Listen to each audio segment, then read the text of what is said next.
Olá, caros telespectadores. Começa agora mais um programa com o Sem Gelo na Rede TV. E hoje o tema é legal, o tema que eu acho que a gente mais gosta, um dos temas mais esperados, a gente vai falar de gente. E gente é gostoso de falar, né? O que gente anseia, o que gente sofre, o que gente quer ser da vida, crise de gerações. E para falar isso, nada mais, nada menos que eu acho que um dos maiores especialistas de gente do Brasil. Uma pessoa que eu acompanho faz tempo, que eu tenho admiração monstruosa e é um prazer, uma honra receber Ricardo Basalha comigo. Fala, Ricardo! Luiz, que prazer estar aqui com você. Você sabe que a admiração é mútua, eu que acompanho o seu trabalho desde os primórdios aí, sou super fã, não só da tua história, mas também dos produtos. É verdade, você estava no momento zero da PTK, né, do nascimento. Muito legal, muito bom te ver, bicho. Ricardo, começa aqui. Olha para aquela câmera e fala quem é Ricardo Basalha. Ricardo Basalha, 44 anos, alguém que quando hoje as pessoas escutam a história... Puxa, olha só, ele é CEO da Michael Page há 18 anos, maior empresa de recrutamento de executivos do Brasil. São quase 200 headhunters, 6 mil entrevistas por mês. Puxa, sócio do Bernardinho desde 2019 na imersão de gestão de pessoas. Quem me acompanha nas redes, no podcast, no Estadão, o programa da Rádio Eldorado, são 7 milhões de pessoas por mês. Imersão, fiz um mestrado em administração, mas com muito foco em Yale, que eu fui fazer a extensão do meu mestrado lá em Behavioral Science of Management. Por que eu estou contando tudo isso? Porque ao longo da vida, a gente vai colecionando tantos rótulos profissionais que tentam nos definir. Então quem escuta essa história com tantos rótulos, fala, puxa, é o exemplo de alguém que soube planejar carreira. Eu sou o exemplo de alguém que não soube planejar carreira. Afinal de contas, eu formado em tecnologia, até meus 20 e poucos anos de idade, eu tinha convicção que eu ia ser um programador, porque eu era extremamente tímido. Meu sonho era trabalhar no data center falando com o menor número de pessoas. Então isso só diz o quanto a gente sabe muito pouco do que a gente vai ter na nossa carreira ao longo da vida. Quando a gente é jovem, a gente tem tantas convicções e vem a vida e mostra caminhos que a gente não esperava. E eu acredito que é assim que é a vida profissional. Qualquer plano de carreira que antigamente era aquele antigo GPS Garmin, rotas fixas, hoje está muito mais para um Waze. A gente vai ouvir um recalculando várias vezes, vai dar um frio na barriga, mas são essas descobertas que faz com que a gente encontre caminhos que a gente não imaginava. Ricardo, vamos começar, meu. Agora você está ferrado, tá? Tô com muita coisa. Nossa, tem noção do que eu já preparei aqui. Vambora. Sorte. Você falou que você não programou sua carreira e hoje você está aqui e eu, com muito orgulho, eu sei que você é uma das pessoas mais inteligentes mesmo. A sorte é importante ou é fundamental na carreira? A sorte é fundamental. Inclusive, esse é um tema do meu novo livro. A gente, sem combinar, você já levantou essa bola. Eu acredito que existem 4 tipos de sorte na vida. Existe a sorte aleatória, onde você não escolhe aonde você vai nascer, você não escolhe os talentos naturais que eventualmente você nasce, o lugar que você nasce. Isso é sorte aleatória. Depois, existe a sorte por trabalho duro e tentativa. Você trabalha tanto, conhece tanta gente, se esforça, que hora ou outra você esbarra com a sorte. Depois, o terceiro, existe a sorte por experiência. Quanto mais você vai adquirindo experiência, mais você consegue identificar pontos de sorte que outras pessoas talvez não identificam. E quarto, que é a cereja do bolo, é a sorte por referência. O que é a sorte por referência? Warren Buffett. Todo mundo quer ser sócio do Warren Buffett. Então ele fica na casa dele, todo mundo procurando ele para fazer negócio e ele escolhe os melhores. Então, eu acredito que das 4 sortes, uma você não controla nada, as outras 3 você vai construindo elas ao longo do tempo. Mas sorte é fundamental. Impressionante, né? O componente sorte. Na minha vida, eu acho que ter o líder que de alguma forma tem uma afinidade ou enxerga teu trabalho diferente dos outros. É impressionante como esse componente não objetivo, ele pinga, né? Ele pinga ao longo da vida, né? É incrível porque ao longo do tempo você consegue identificar os fatores de sorte. O que você não consegue muitas vezes controlar são os elementos que muitas vezes o mais interessante as pessoas têm dificuldade de reconhecer. Eu costumo dizer, olha, muito cuidado, você que teve muito sucesso, cuidado para não achar que foi só talento. Certamente teve sorte aí. E quem vem dando muito errado, vem fracassando, olha, cuidado, não é só falta de habilidade. Tem também um componente aqui de aleatoriedade que ainda não te contribuiu como deveria. Ou talvez uma hora vai chegar. Ricardo, eu estava lendo outro dia, que as pessoas, é uma estatística, que as pessoas mais altas têm um salário ligeiramente superior, se pegar a média, do que as pessoas mais baixas. Tem explicação? Você já viu essa estatística em algum lugar? Bom, a explicação que eu tenho é que eu tô fora dessa estatística. Porque olhando para os meus amigos, eu tenho 1,94 m, eu tô de longe dos que mais ganham ali dessa dinâmica. Mas eu acho que tem um componente antropológico que talvez traga uma explicação, desde que, puxa, hoje quando você olha homens ganhando mais do que mulheres na média, isso estatisticamente é comprovado. A hora que você olha ao longo da história, as mulheres, nos últimos anos, vêm conquistando um espaço que já deveria ter sido delas, e isso carrega algumas desigualdades. Da mesma forma, existem algumas questões sobre poder, sobre referência, que já foi dito em algumas vezes que as pessoas mais altas tendem, talvez, da forma como a sociedade foi concebida, exercer uma certa influência maior do que deveria. Mas, por outro lado, o mundo vem mudando tanto. Se a maior parte das reuniões são virtuais, virtualmente todo mundo é da mesma altura, mas isso a gente reconhecer da mesma forma como a gente vive numa sociedade desigual, aonde você ser hétero ou você ter outra sexualidade vai fazer diferença, você ser branco ou não, o lugar que você nasceu. Então tem um monte de elementos que sim, a gente precisa reconhecer que fazem a diferença. Isso não quer dizer que o seu sucesso ele perde a legitimidade.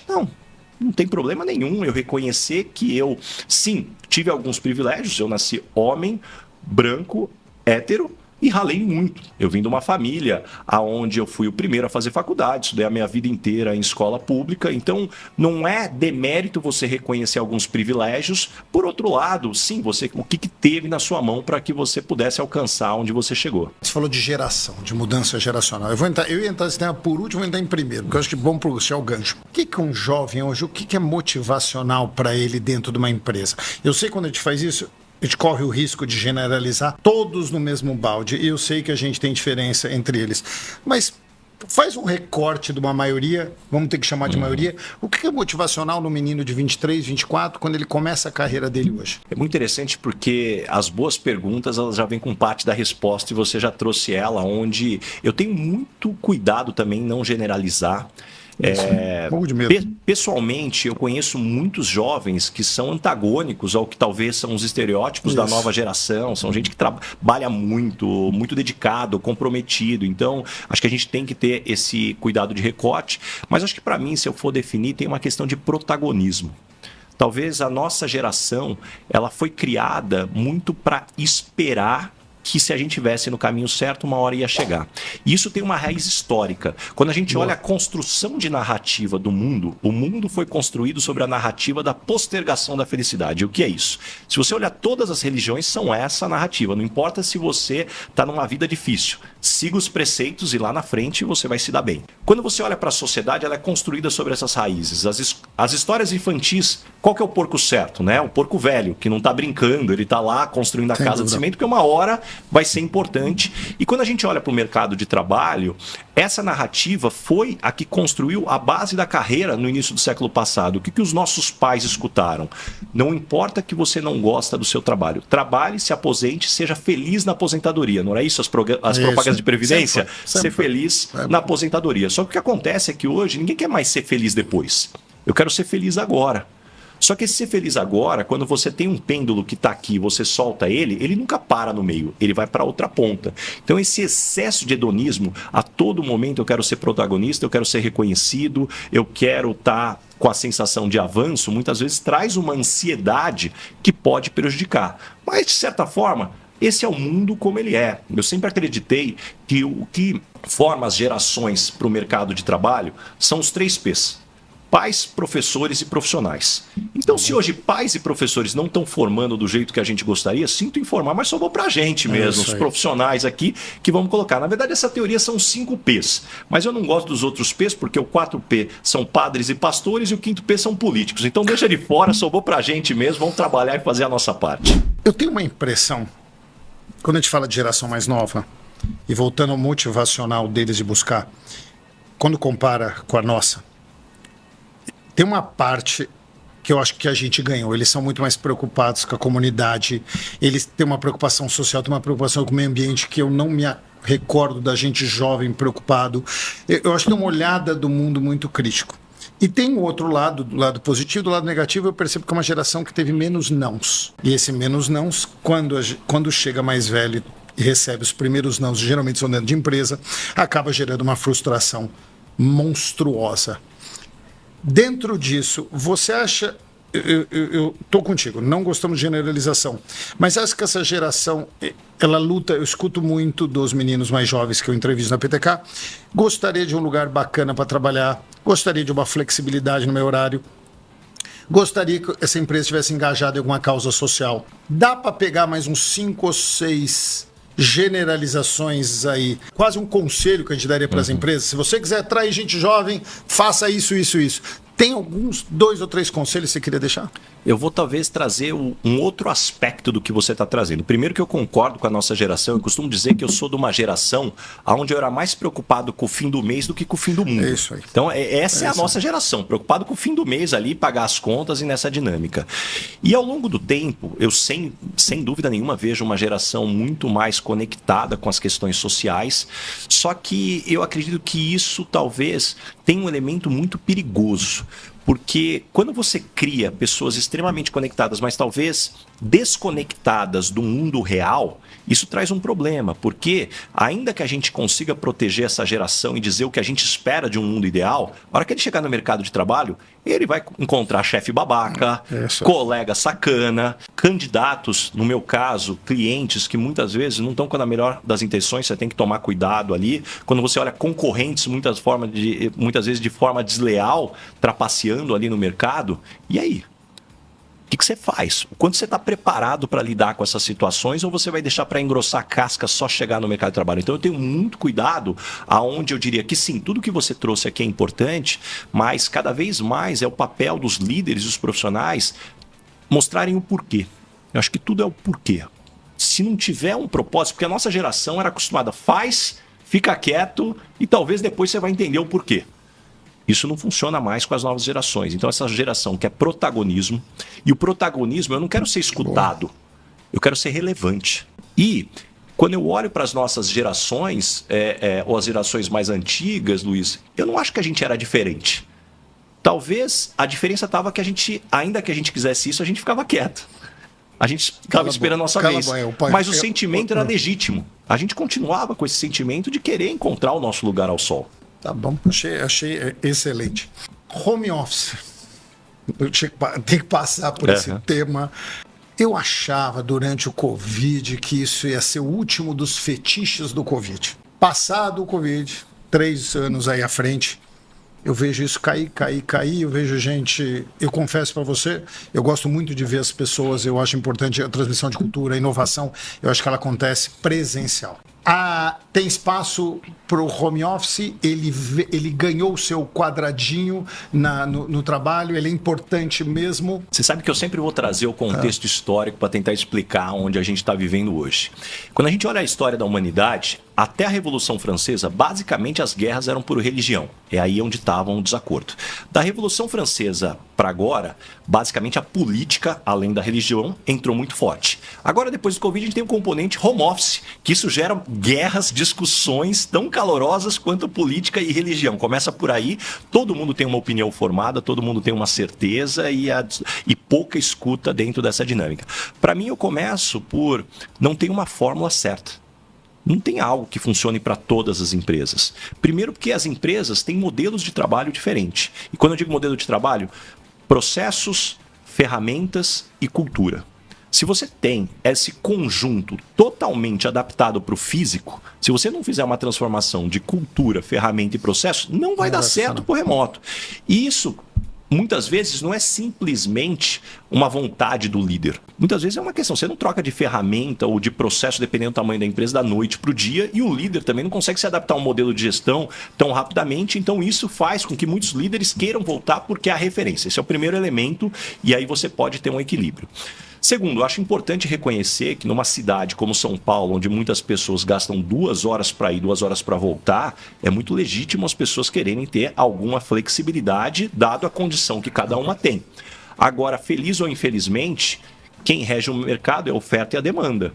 Se o que você faz está cheio de gente que faz e topa no presencial e você não topa, você vai ficar para trás. Se você consegue se diferenciar a ponto de, puxa, eu consigo pedir para a empresa olhando os outros profissionais que ela poderia contratar, eu sou a melhor opção, ela vai dentro dessa dinâmica. Então, de novo, eu não estou trazendo aqui um conceito utópico de mundo, eu estou dizendo com a vida como ela é. Então, assim, gente, fiquem bravos com a mensagem, não com o mensageiro, eu só estou dizendo o que eu estou vendo dentro do mercado hoje. Mas eu acredito que sim, existe um espaço para a gente extrair o melhor de cada relação. Por exemplo, eu conheço um CEO de uma grande multinacional que falou, Baza, mais do que instituir quantos dias as pessoas devem vir na empresa, eu instituí quais são as atividades que é proibido fazer remoto.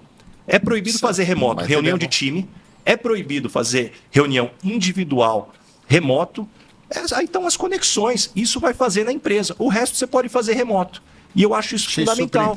Porque senão a pessoa vai para a empresa e passa o dia inteiro fazendo reunião virtual, é claro que ela não vai ver valor em ir para a empresa. Então eu acredito que hoje um grande papel do líder é identificar como é que eu configuro uma rotina de trabalho onde eu extraio o melhor quando as pessoas estão no escritório e o virtual quando as pessoas estão de casa ou qualquer outro lugar. Agora eu vou falar a parte engraçada para você. Não sei, você deve receber essas figuras. Eu tenho grandes amigos meus que também lidam com áreas de TI.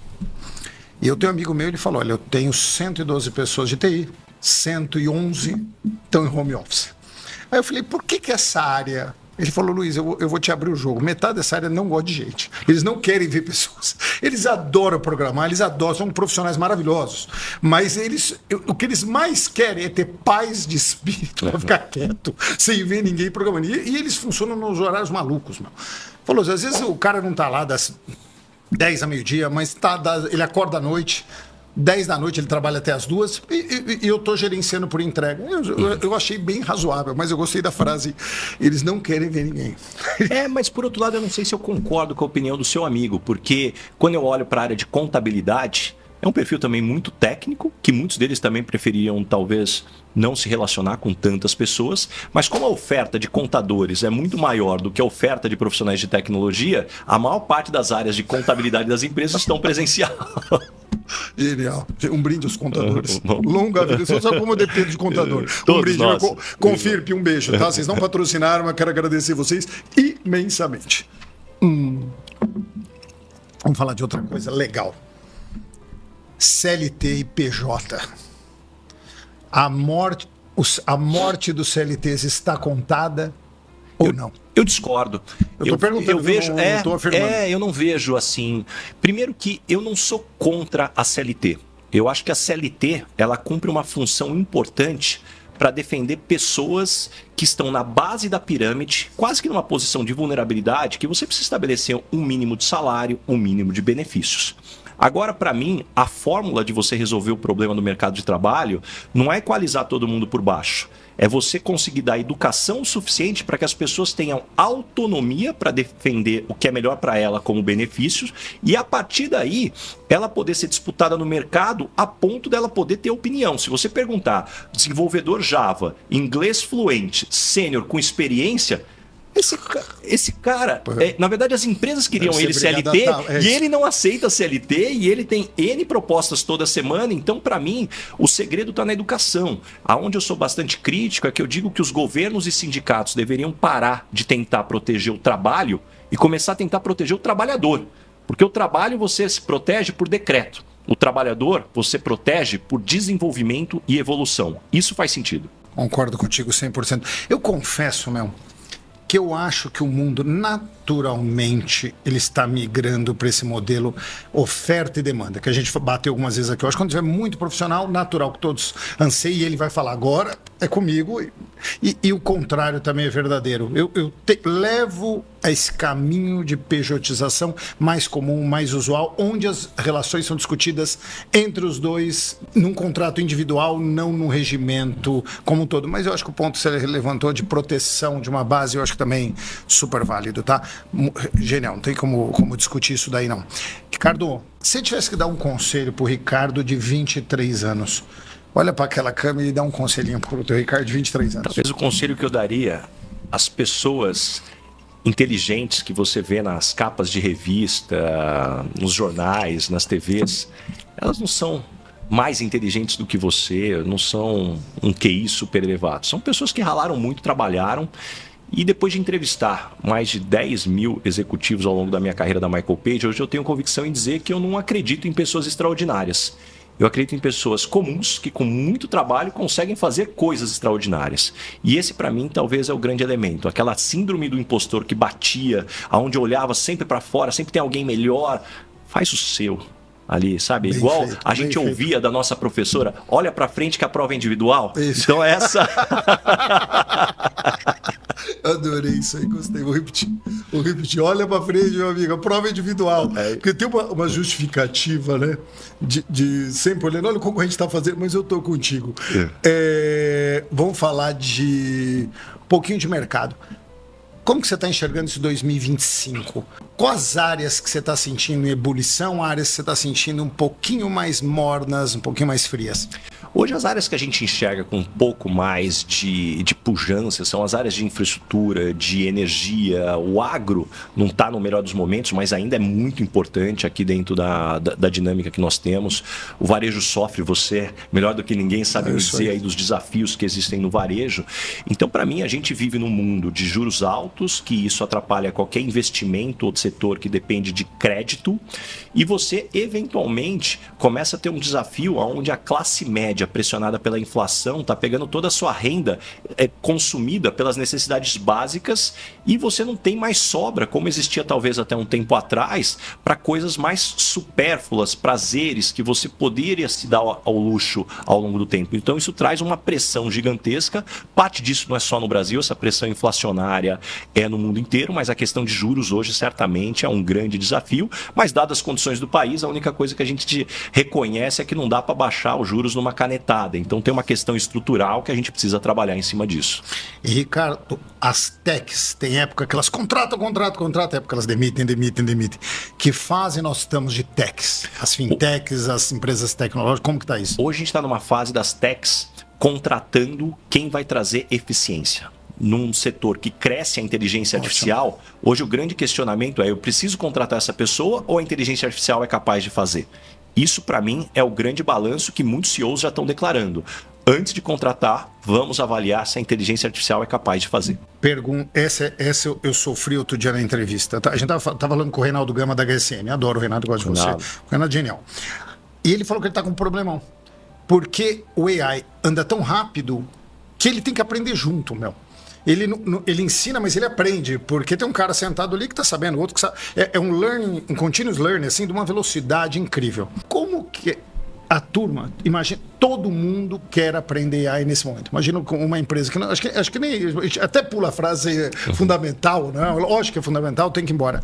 E aí, já tem esse cara no mercado, já tem esse prompter designer, esse cara já é brigado à tapa, ou esse cara não se formou ainda. Como que tá esse cara de AI, esse profissional que sabe um pouco do tema? Certamente existem especialistas, mas é importante a gente conceituar o especialista. O especialista muitas vezes é muito mais alguém que vem com fundamentos muito fortes. Então, à medida que as ferramentas e a tecnologia vai evoluindo, ele consegue muitas vezes se conectar muito mais rápido. Como ele conhece os fundamentos, ele consegue enxergar as possibilidades de uso que tem a ver, obviamente, com utilização de dados e como você traz mais eficiência para o negócio. Mas eu acho que principalmente é o que você espera da inteligência artificial. Todo mundo fala da inteligência artificial, tá, mas você quer a inteligência artificial para o que exatamente na sua empresa? Eu acredito que as empresas vivem 3 etapas da inteligência artificial. Primeiro, redução de custos. Aonde me reduz custo, aonde traz produtividade.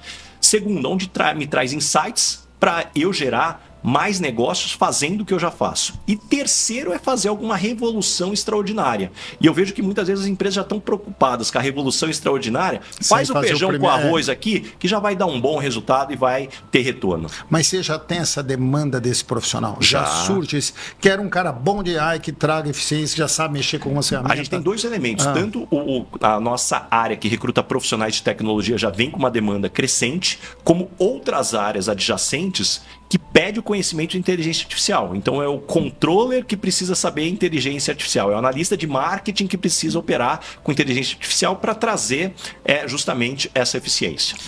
Dá para ler as profissões que vão sofrer com AI? Você já consegue ler os 3 profissões que eu olho assim e fala, daqui a um tempo eu sei que essa turma não vai existir mais? A grande resposta é todas. Mas eu tenho comigo, eu não tenho uma visão romântica como muitas pessoas de, não, agora a AI vai revolucionar a nossa vida, a gente vai trabalhar 2 dias por semana e vai ficar tudo bem, vamos cuidar. Assim. E por que eu não acredito nisso? De novo, vamos voltar à história. Para mim, um grande exemplo que marcou a humanidade foi na década de 40 e 50, quando começou aquela ascensão de eletrodomésticos para limpeza de casas. Então, até então, as donas de casa nos Estados Unidos faziam um trabalho de casa muito manual. Aí começa a vir lava-roupa, lava-louça, aspirador de pó. E naquela época foi vendido que as donas de casa conseguiriam ter muito mais tempo de qualidade para suas famílias. Resumo da ópera. O que aconteceu? Os padrões de limpeza que antes estavam aqui subiram muito mais, elas tiveram que trabalhar todos os dias, agora com esse utensílio, para manter um padrão de limpeza muito maior. É assim que eu enxergo o mercado de trabalho. A gente vai subir o patamar de produtividade de todas as profissões com a inteligência artificial, porque eu acho pouco provável, de novo, gente, matem a mensagem e não o mensageiro. Por favor. Essa é a dinâmica. Mas eu não acredito que o ser humano vai se contentar. Então a gente produz isso, ao invés da gente querer trabalhar 5 dias produzindo mais com isso, a gente vai ficar bem produzindo a mesma coisa, mas trabalhando por 2 dias. Porque sempre vai ter um concorrente que vai topar trabalhar 5 dias e vai produzir mais e sua empresa vai ser pressionada a ter essa dinâmica. Então é assim que eu enxergo. Genial. Vamos para outra. Talento, meu. Eu sei que isso varia, também ter uma... Como que você identifica um talento hoje? Eu tenho que dar alguns dados, que senão vai ficar muito aberto. Vamos pensar numa fase, uma pessoa que está no 30 anos, já correu a fase de estágio, já sabe mais ou menos o que quer fazer, empresa normal de bem de consumo. Como que eu olho para esse talento hoje e falo, puta, esse menino, qual que são os... Não é dons, é mistura de dom e esforço, que você olha e fala... Esse chega lá.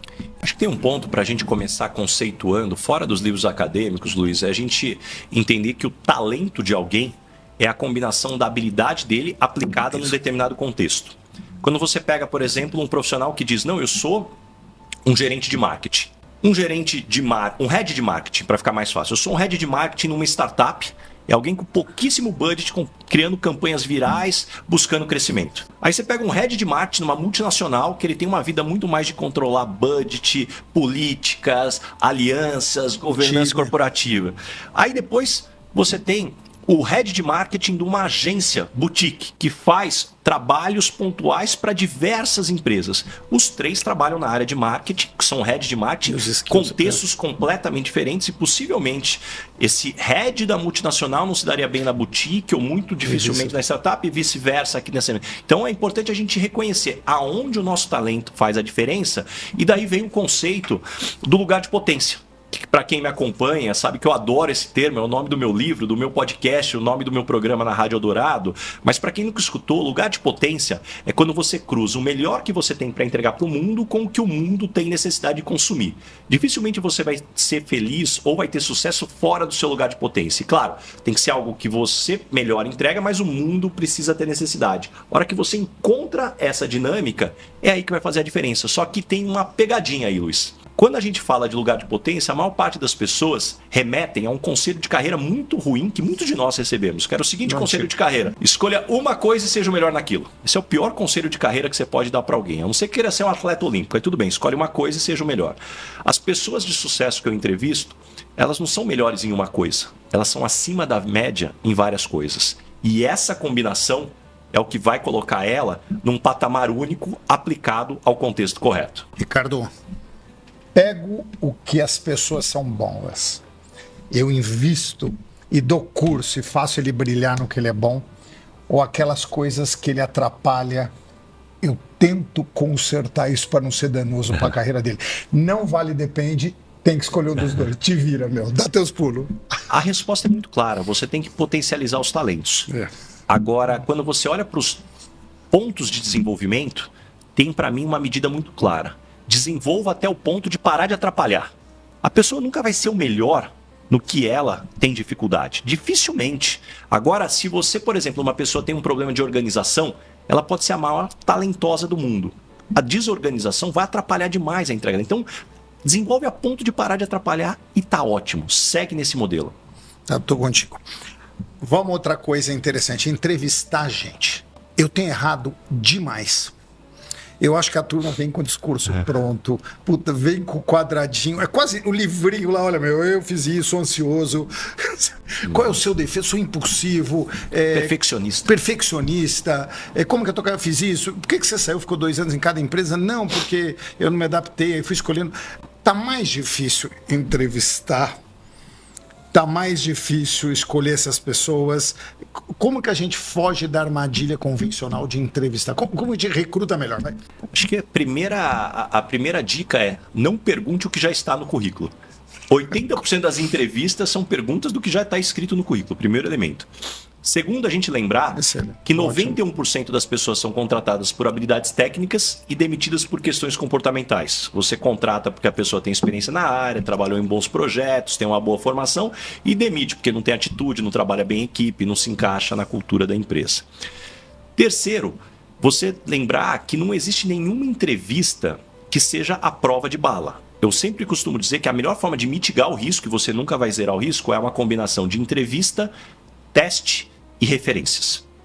Então, uma boa entrevista para explorar os pontos mais importantes, testes comportamentais ou técnicos a depender da função, e referências, que é onde o Brasil mais falha. A quantidade de pessoas contratadas sem tirar referência é gigantesco.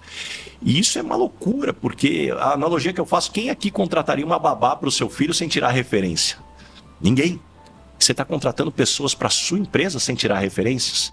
Mas, para não te deixar sem resposta sobre a entrevista, algumas dicas de perguntas para deixar para a turma aqui. Primeira delas: quando as pessoas não gostam de você, normalmente qual é o motivo no ambiente de trabalho? Eu quero saber onde você esbarra. Né? E é interessante que eu digo que essa pergunta não tem resposta certa, mas tem duas muito erradas. A primeira errada é quando a pessoa fala: não, sabia que, na verdade... Todo mundo gosta de mim. A primeira pessoa começa assim: não, sabia que as pessoas não me falam quando elas não gostam de mim? Fala: pois é, a vida é assim, você tem que entender quando você esbarra. E a outra, que eu acho pior: não sabe que todo mundo gosta de mim? Isso, eu já falo: nossa, que privilégio, né? Nem Jesus agradou a todos, tenho a honra de conhecer o primeiro aqui que agrada a todo mundo. Mas mais perguntas, então. Que fatores da sua história fazem você ser quem você é hoje? Quero saber o que te forjou. Quando você olha para o seu currículo, o que você tem mais orgulho do que está escrito? Isso dá pistas de propósito. O que você aprendeu nos últimos 12 meses que hoje é um diferencial na sua carreira? Quero ver como você busca a sua evolução. Então eu acredito em perguntas mais profundas que extraiam efetivamente aquela resposta padronizada, pronta, que enlatada. Tantos têm. Excelente. Deixa eu complicar um pouco a tua vida um pouquinho. Meninos de Harvard ou meninos aguerridos da comunidade? Quem que eu trago para minha empresa? Para qual função? Eu gostaria de trazer para vendas. Para vendas eu traria o menino da comunidade, sem dúvida nenhuma. Se você olhar, talvez, alguém que precisa desenvolver um modelo, uma dinâmica que a parte acadêmica é fundamental, certamente a pessoa de Harvard. Penso hoje, me ajuda a sair dessa. Está com uma dicotomia, né? A gente tem aqueles meninos maravilhosos que fizeram uma vida escolar abençoada. Pais e mães que trabalharam, deram duro e chegaram lá, então fazer seja Harvard, Stanford, estão fazendo caminhos lindos, e tem a turma, e que falta um pouco de paixão, um pouco de não, um pouco de algumas coisas, de malandragem de vida, e tem essa turma que dá um baile de malandragem de vida e que precisa de conteúdo educacional, rechear. Qual que é mais fácil de adequar dentro de uma empresa, ou vai variar muito de empresa para empresa essa? Não é para empresa, para mim tem uma questão da criação que cada um teve, que referências, porque eu acredito muito que o que define parte da sua evolução são as tribos que você frequenta. Porque as tribos que você frequenta são as pessoas que vão te mostrar até onde você pode sonhar, até onde você pode acreditar no seu potencial. Então, para mim, esse é um elemento que não dá para deixar só aqui. Porque quando eu falo, os jovens me pedem dicas, eu começo: primeiro, descubra os seus talentos. Segundo, trabalhe sua autoestima. O mundo vai te estraçalhar, vai dar pedrada, não vai passar a mão na sua cabeça. Se não tiver uma boa autoestima, você vai ficar para trás. E terceiro, entenda que boa parte do que você vai construir a partir de determinado momento tem a ver com relações que você cria e reputação. A reputação, para mim, talvez uma das coisas mais importantes, porque a reputação é o que fala antes de você entrar na sala sobre você e é o que continua falando depois que você sai. Então são elementos fundamentais. Excelente. Deixa eu fazer uma outra pergunta para você. A gente, quando eu me formei, não sei se sabe, eu fiz poli. Quando eu formei, tinha muitas poucas opções. Eu até vou voltar antes. Colégio. Vai ser advogado. Eu lembro do meu pai olhando para mim e falou: você vai ser advogado, médico ou engenheiro? E acabei seguindo engenharia. Hoje eu noto a palavra empreendedorismo fazendo assim. Vejo muito menino falando: eu quero tocar meu negócio. Talvez, voltando ao começo da nossa conversa, pela necessidade do protagonismo. Eu percebo que o Brasil agora começa a falar esse tema na universidade. Ele nunca falou. Como a gente forma empreendedores, meu? Acho que o primeiro elemento é quando a gente olha a sua geração, que é a nossa geração, foi a década perdida da engenharia. Você não tinha trabalho. O pessoal ia para o mercado financeiro, ia para outras áreas, porque o que você sonhava não foi possível. Agora, quando a gente fala do mundo de hoje, eu tenho uma preocupação só muito grande da gente tirar o romantismo do empreendedorismo e trazer a realidade para a mesa para que as pessoas entendam se existe vocação e talento para empreender. Porque uma das coisas mais perigosas que existem hoje no mundo, não só para os jovens, mas pessoas de mais idade, é empreender por falta de opção. Empreender por opção é uma coisa, mas muita gente está empreendendo por falta de opção. E você não controla a falta de opção, mas você pode controlar o quanto você entende que aquilo está sendo forçado, você não se preparou, então você vai correr atrás. Então, gente, não precisa fazer não precisa fazer Harvard. Empretec do Sebrae. Para mim, um dos melhores cursos para você começar a entender o que é empreendedorismo, entre tantos outros. Puxa, sou sócio da Link, lá com o Álvaro, que é a primeira faculdade de empreendedorismo do Brasil, que também traz outro patamar dessa dinâmica, mas, de novo, para reforçar a importância do preparo. Antes de a gente continuar, quero agradecer a PTK Spirits, que tem acompanhado todos os nossos programas com drinks maravilhosos. Por favor, entra no www.aptkspirits.com e conheça o Old Fashion Bolivardier, a bebida do Ricardo. Acabou que a gente vai entrar, mas se eu não me engano, ele era um negroneiro convicto. Depois a gente volta nessa, tá? Se eu não me engano. Hoje eu trouxe caju amigo, vamos ver se você curte também. E tem a chance de conhecer lá. Visitem, entrem no Instagram, @PTK Spirits, e vejam a magia que essa turma está criando e o berço da inovação de coquetelaria. Falamos de jovem, agora é hora de falar de experiência. Olha o teu cabelo branco e o meu. Vamos falar de etarismo. Geração prateada. Eu amo essa palavra, porque eu tô meio entrando nela. Tô adorando falar, eu sou um dos prateados. Essa turma tá com baita conhecimento, baita resiliência, cascadura, genial. E algumas empresas não entenderam o poder de um cara de 60, de 70 anos. Tá mudando isso? Você acha que a turma começou a entender que esse cara, no modelo dele, eu não acho que é mais uma pessoa do 24, talvez uma pessoa que trabalha 2 vezes, talvez um CFO é service. Eu não sei o que dá para criar, mas eu queria te ouvir. Como que o mundo está enxergando esse cara mais de 60 anos no mercado de trabalho? Certamente o mundo evoluiu muito de quando eu entrei na Michael Page há quase 20 anos, mas existe uma distância. A gente dizer que num país como o Brasil uma pessoa de 60 tem tanta oportunidade com alguém de 20 seria mentira. Mas o que eu acredito que hoje é uma evolução importante é a gente entender que você continuar no mercado de trabalho não é continuar procurando uma posição CLT. Para mim é uma questão de você produtizar. Dado o meu conhecimento e a experiência, isso pode ser produtizado como? É palestra? É mentoria? É consultoria? É conselho?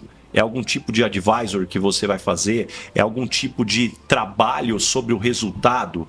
E a partir daí, talvez, exige um protagonismo que quem não trabalhou isso antes, hora que se vê com 60 anos de idade, sem ter e o que eu chamo de protagonismo? Um relacionamento suficiente para você poder apresentar para outras pessoas esses produtos que você pode ter, traz a vida certamente mais difícil. E eu sei que muita gente não teve oportunidade para esse desenvolvimento. Um dos grandes erros que eu vejo hoje no mundo executivo é a pessoa, não, eu sou CEO, estou me aposentando hoje, amanhã eu já quero começar a ser conselheiro. A chance é muito grande de dar errado. Você levou 20 anos para fazer o seu networking como executivo. E aí você acha que em 1 mês você vai fazer o seu networking como conselheiro? Não vai dar certo. Ou a chance de dar certo é muito pequena. Então, para mim, eu acho que como você produtiza conhecimento e experiência. Nessa linha, eu tenho visto algumas tentativas que eu estou adorando.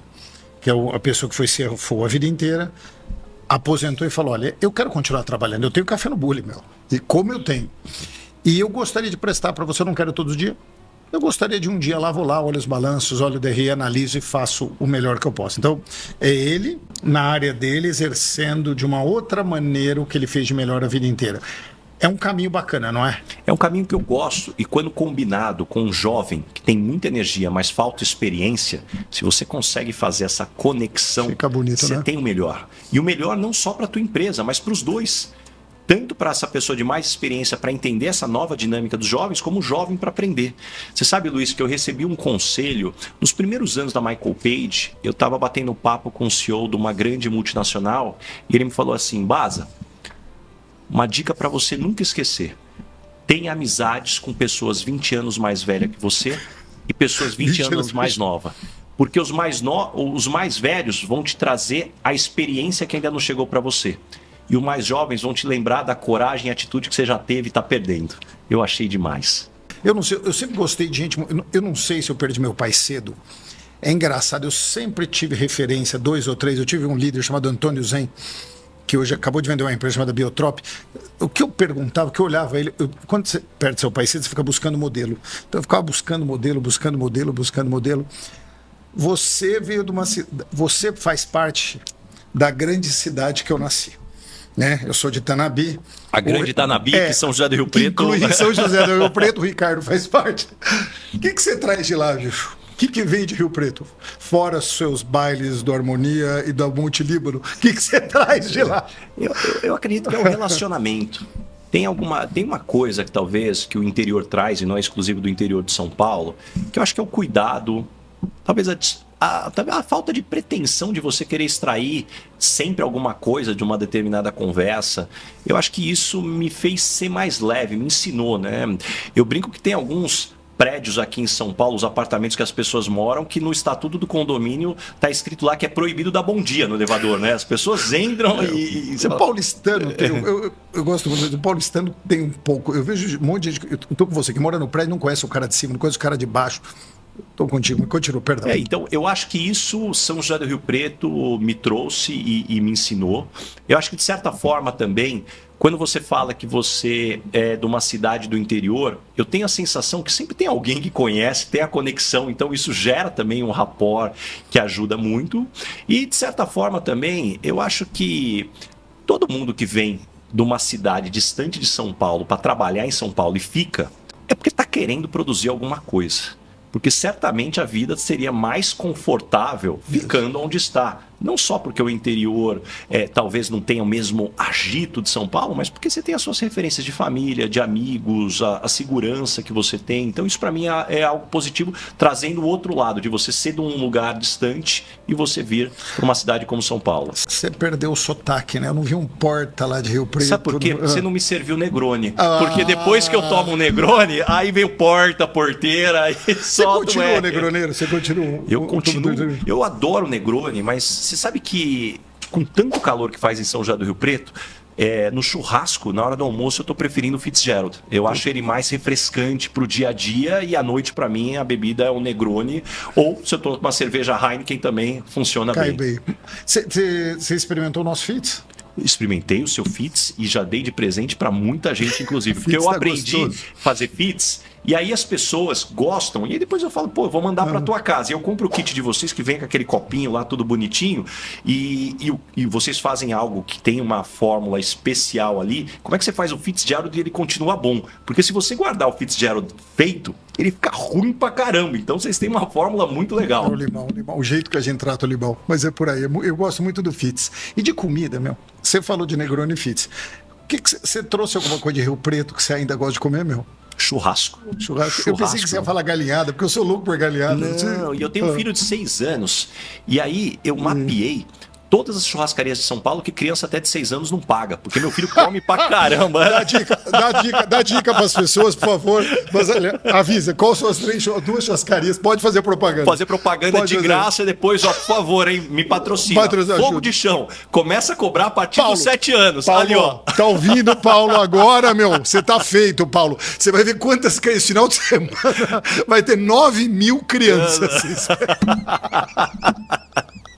Você imagina ligando pra você, olha, que eu passo, acabou. Não, ele vai mudar a regra, vou ter que descer para 5 anos agora a cobrança.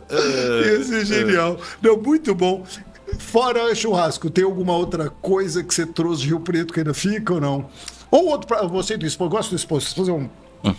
Uma querida. O que ela gosta que você faz? Você cozinha? Cara, eu faço macarrão, é a única coisa que eu sei fazer. Tá bom. Eu venho de uma família de italianos, onde o meu avô fazia naquele rolo manual, mas a tecnologia tá aí, eu tenho uma KitchenAid que ajuda a fazer ali, adoro esticar massa, fazer todos os cortes aqui, é o que eu sei fazer e a família cobra. Você tem saído à noite? Você tem ido a algum restaurante ou alguma coisa? Cara, eu gosto de poucos lugares que eu vou com mais frequência. Eu sou aquela pessoa que eu gosto de conhecer o lugar, conhecer todo mundo. Eu brinco que eu tomo tanto risco no dia a dia já na vida, que a hora que eu vou me divertir, eu prefiro tomar menos risco. Mas eu gosto muito do Locale.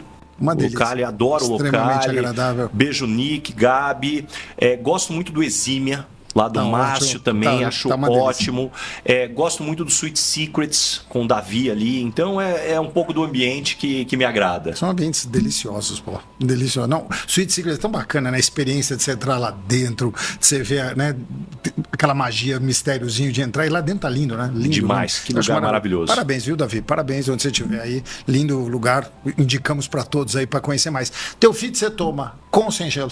Com gelo? Com muito gelo? Gelo grande. O feed você toma com gelão também? Gelão também. E eu aprendi um negócio muito interessante, que na hora que eu vou colocar angostura, eu consegui um spray, para ao invés de dar aquela chuchada, você dá o sprayzinho, que eu acho que fica melhor em cima do gelo, vai dando aquele também charme fantástico. O problema da vida, sabe qual é, Luiz? Que quando mais velho você fica, você vai colecionando novos vícios, né? Então eu acho que essa é a beleza da vida. Você vai colecionando novos vícios. Tem um amigo meu que fala que os brinquedos vão aumentando. Você tinha um carrinho, aí você tem um carro maior, aí você tem um em carro... tamanho e preço. Preço vai aumentando. Eu adoro essa frase. Música, meu. Sertanejo ficou ou já abriu pra muita coisa? Cara, o que eu gosto mesmo é daquele pop rock anos 80 e 90. Capital. Por Jam. E gosto de escutar house também, mas quando eu tô em Rio Preto, né? Eu perco o poder da playlist e aí começa uns Christian Ralph, toca aquela Nova York ali que todo mundo canta junto. Boate Azul. Boate Azul. Não existe lugar sem Boate Azul. Deve ser um hino. Se você fala que Evidências, eu tenho uma dúvida se Evidências ou Boate Azul hino. Acho que Sinônimos também é muito bom. Também é muito bom. Você canta, meu? Não canto nada, nem você toco tem voz, nada. Meu, tua também, voz é cara. potente, viu? Não mas é só o teu livro que é potente, tua voz é potente. Mas ela fica só no podcast mesmo. Pra cantoria, eu sou muito desafinada. Tua esposa te dá bronca em alguma coisa? Você quer a lista em ordem alfabética, cronológica ou por quantidade? Né? Vai ter uma coisa que ele explica mais o tênis. Todo mundo tem chefe. Se não é na empresa, é em casa. Isso aí. Mas talvez assim, o que talvez ela pega um pouco mais no meu pé é que eu sou cheio de manias. Então, pra mim, assim, eu sou sistemático, eu organizo tudo, eu tenho as minhas dinâmicas aqui e funciona bem pra mim. Tá, você é bem metódico no dia a dia. Isso. Tanto do ponto de vista de eficiência, quanto deixar as minhas coisas organizadas. E curiosidade, você tem um filho... Você tem quantos filhos? Um de 6 anos. Você tem alguma coisa de gente que você já está vendo, que você está tentando trazer para ele? Não sei se o espírito crítico, a sociabilidade, alguma coisa que você já vê, que você fala, vai ser importante para esse menino daqui 50 anos, deixa eu soltar sementes ou já... Para mim, assim, é muito claro, meu filho, ele é mais introspectivo. E eu sou um cara introspectivo. Apesar da gente estar aqui, é porque você já é amigão, então eu estou muito solto. Se fosse alguém que eu não conhecia, seria diferente. A minha esposa também é introspectiva. Nós dois tivemos que nos desenvolvermos profissionalmente com isso, talvez desenvolvemos outro lado. E eu vejo essa introspecção no meu filho, então, de ser muito tímido, de ficar na dele, a dificuldade inicial, então... Com todo cuidado, eu tento influenciar ele para isso. Da mesma forma como eu vejo ele quando fica bravo, explosivo, aí você começa a tentar falar sobre inteligência emocional, mas é sempre mais fácil corrigir os outros do que a gente mesmo, né? A lista de coisas que eu erro ainda hoje, eu falo, caramba, deixa eu ir com calma com meu filho, porque olha só a quantidade de coisas que eu queria já ter resolvido em mim e ainda não resolvi. O que é inaceitável para ser um ser humano, meu? Preguiça. Na verdade, assim, eu tenho um desafio gigantesco, assim, pessoas preguiçosas, e uma coisa que eu vou dizer aqui, que eu nunca comentei com ninguém, eu não tenho preconceito com praticamente nada na vida, mas eu tenho uma coisa que eu sou preconceituoso e reconheço, energia ruim. Putz, eu não sei, eu tenho uma coisa que quando a energia não é legal, eu me afasto, eu prefiro ficar distante, eu não sei explicar, mas de alguma forma algumas pessoas... No interior a gente chama de bater o santo, né? Então quando não bate o santo, para mim Mas é um tem gente negócio que ruim. pesa o ambiente. Eu não sei o que acontece, mas tem gente que entra às Se vezes... colocar uma folha de arruda na orelha, morre, murcha. Como, meu? Tem uma coisa que o Mandela... Não sei se você gosta do Pedro Mandela. Eu sou fã. Gosto muito. Fã. Adoraria, viu? Pedro, vem aqui. Vem aqui que eu vou entrevistar, vou te dar um beijo e vou continuar aprendendo com você. O Pedro fala uma coisa que eu adoro. Ele fala assim, contrata gente bem-humorada. Como que tem gente que contrata gente mal-humorada? Você vai chegar de manhã, cara, como que tá? Não tô bem. Uma delícia a gente sorrindo de manhã pra você, falando que gostoso. Mas isso tem, de novo, um fundamento histórico, porque num determinado momento a Igreja Católica proibiu o riso. O riso era pecado. De alguma forma isso influenciou a sociedade, aonde começou a se confundir seriedade com ser chato. Cara, dá para ser bem-humorado e ser seriedade, ter comprometimento, essa dinâmica. Aliás, tem até um artigo meu que eu publiquei no Estadão há 3 semanas, dizendo que para mim a grande habilidade escondida dos líderes é o bom humor. Que hoje já existem pesquisas científicas que comprovam que líderes que sabem usar o bom humor e saber usar o bom humor não é de uma forma que você faça bullying ou faça algo que prejudique o ambiente, colocam times de forma mais produtiva e mais engajada. O bom humor salva. Eu acredito também. Um brinde aos bem-humorados, né, meu? Por favor, viva. Viva! Ricardo, você está livre nesse momento para falar para esses telespectadores um pouquinho de como se preparar ou de como olhar o mundo. Que conselho que você dá para essa turma olhando para a câmera nesse momento de transformação do mundo? Que habilidade você fala... Vai aprender, vai agarrar ou habilidades ou livro, o que você quiser. Está liberado.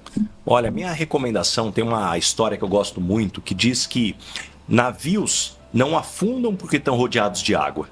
Os navios afundam quando tem uma rachadura no casco, a água entra dentro do navio, aí sim o navio afunda. Então não adianta a gente ficar esperando que o mar vai ficar mais calmo. O mundo está cada vez mais louco, cada vez mais disputado, cada vez mais competitivo, cada vez mais desafiador. Então a pergunta é como que a gente pode engrossar os nossos cascos para que a gente consiga navegar inclusive em mares mais revoltos. Ó, estamos chegando perto. Tá, do final do Com ou Sem Gelo. Vou fazer de novo para parecer que a gente tá muito... Estamos chegando no final do Com ou Sem Gelo. Tá, infelizmente, temos que acabar. A Vivi já quer, né? A Vivi não tá feliz. Tá bom, foi ótimo. A gente quer agradecer. Não, Ricardo, não tenho que falar as palavras. Foi genial, acho que é uma aula para quem viu. Esse tema, ele dá... O tema a gente sempre dá 3, 4, 5... E sugestão para vocês, digita no Google, digita no Instagram Ricardo Basalha. O Ricardo é um palestrante exímio, o que se chama de o Ricardo para falar. Se tiver a chance, sua empresa, entra e entenda, porque sempre ouvir uma opinião de fora vai trazer um ponto cego, um blind spot nosso que a gente não vai conseguir pegar. E ter alguém de fora que vive, que conversa com executivos todo dia, com certeza vai nos iluminar. Então acho que hoje tem um gosto especial de gente. Que bom, espero que as pessoas olhem isso e falem, uau, onde eu mexo, onde eu acelero, onde eu desacelero, para que lado eu vou, e fica essa inspiração de evolução. Acho que o tema de hoje foi tem espaço para mim como jovem, tem espaço para mim mais velho, tem espaço para mim no meio, e como nessa bagunça de mundo eu me adequo. Então, de coração, bicho. Obrigado, tá? Muito bom estar com você aqui, viu? Muito obrigado, adorei. Afinal, com ou sem gelo? Com gelo. Com gelo sempre. Obrigado. Viu?